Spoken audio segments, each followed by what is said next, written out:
At narito na po ang update tungkol sa mga programa ng kasalukuyang administrasyon. Dito lang sa Mr. President on the Go. Una nga po dyan, mga kababayan, tiniyak ni Pangulong Ferdinand R. Marcos Jr. sa mga Pilipino sa Japan na patuloy silang poprotektahan ng pamahalaan sa gitna ng kanyang 4 na araw na state visit sa naturang bansa.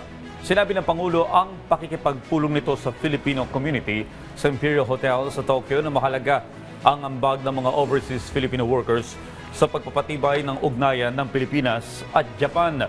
Tinatayang nasa 350,000 Pilipino ang naninirahan at nagtatrabaho ngayon sa Japan sa iba't ibang sektor tulad ng ospital, hotel, restaurant, construction, pabrika at paaralan. Binigyang diin din po ni Pangulong Marcos Jr. na patuloy ang pagsisikap ng gobyerno na mapangalagaan ang mga karapatan, kapakanan at kaligtasan po ng mga OFW sa ibang bansa.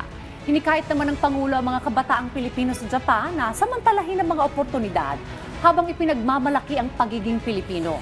Pinuri rin ng Pangulo ang mga nakatatandang miyembro ng Filipino community na nagbigay daan sa tagumpay ng mga susunod na henerasyon ng mga Pilipino sa Japan. Tinukoy din ni Pangulong Marcos Jr. ang epekto ng tensyon sa Middle East, nagdulot ng pagtaas ng presyo ng langis at mga pangunahing bilihin sa bansa. Ipinatupad niya ng pamahalaan ang State of National Energy Emergency at ang Uplift Program upang matiyak ang sapat na supply ng langis at makatulong sa mga apektadong sektor.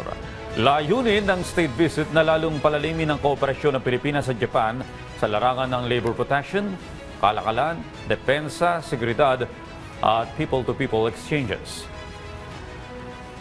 At yan po muna ang ating update ngayong umaga. Abangan ng susunod nating tatalakayin patungkol sa mga aktibidad at programa ng kasalukuyang administrasyon dito lamang sa Mr. President on the Go.